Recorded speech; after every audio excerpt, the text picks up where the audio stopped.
ఈ డిజిటల్ మోసాల బారిన పడకుండా ఉండటానికి కొన్ని ముఖ్యమైన చిట్కాలు ఇక్కడ ఉన్నాయి. తెలియని లింక్లు అటాచ్మెంట్లపై క్లిక్ చేయవద్దు. మీకు తెలియని లేదా అనుమానాస్పద ఇమెయిల్లు, SMS లేదా వాట్సాప్ మెసేజ్లలోని లింక్లపై అస్సలు క్లిక్ చేయకండి. అవి ఫిషింగ్ వెబ్సైట్లకు దారితీయవచ్చు లేదా మాల్వేర్ను డౌన్లోడ్ చేయవచ్చు. వ్యక్తిగత సమాచారం పంచుకోవద్దు. మీ బ్యాంక్ ఖాతా number, ATM pin, OTP, credit card CVV, పాస్వర్డ్లు వంటి సున్నితమైన సమాచారాన్ని ఫోన్ కాల్ ద్వారా, ఇమెయిల్ ద్వారా లేదా ఏదైనా మెసేజ్ ద్వారా ఎవరితోనూ పంచుకోవద్దు. బ్యాంకులు లేదా ప్రభుత్వ సంస్థలు ఈ వివరాలను ఎప్పుడూ అడగవు. బలమైన పాస్వర్డ్లు, 2 స్టెప్ వెరిఫికేషన్, మీ ఆన్లైన్ ఖాతాలకు, ఇమెయిల్, బ్యాంకింగ్, సోషల్ మీడియా, బలమైన, ప్రత్యేకమైన పాస్వర్డ్లు ఉపయోగించండి.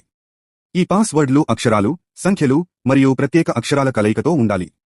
సాధ్యమైన చోటల్లా 2 step verification, 2 factor authentication 2FA on చేయండి.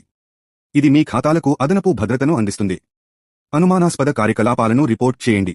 మీకు ఏదైనా అనుమానాస్పద ఇమెయిల్, సందేశం లేదా కాల్ వస్తే దానిని వెంటనే మీ బ్యాంకు లేదా సంబంధిత అధికార సంస్థలకు, ఉదాహరణకు భారత ప్రభుత్వ సైబర్ క్రైమ్ పోర్టల్, రిపోర్ట్ చేయండి. సాఫ్ట్వేర్ను అప్డేట్ చేయండి. మీ కంప్యూటర్ మరియు ఫోన్లోని ఆపరేటింగ్ సిస్టమ్, బ్రౌజర్లు మరియు యాంటీవైరస్ సాఫ్ట్వేర్ను ఎప్పటికప్పుడు అప్డేట్ చేయండి. అప్డేట్లు భద్రతా లోపాలను సరిచేసి మిమ్మల్ని రక్షిస్తాయి. పబ్లిక్ వైఫైలో జాగ్రత్త. పబ్లిక్ వైఫై నెట్వర్క్లు సురక్షితంగా ఉండవు. వాటిని ఉపయోగించి బ్యాంకింగ్ లావాదేవీలు లేదా సున్నితమైన సమాచారం పంపడం మానుకోండి.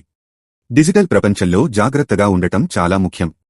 పైన చెప్పిన చిట్కాలను పాటించి మిమ్మల్ని మీరు డిజిటల్ ఫ్రాడ్ల నుండి రక్షించుకోండి.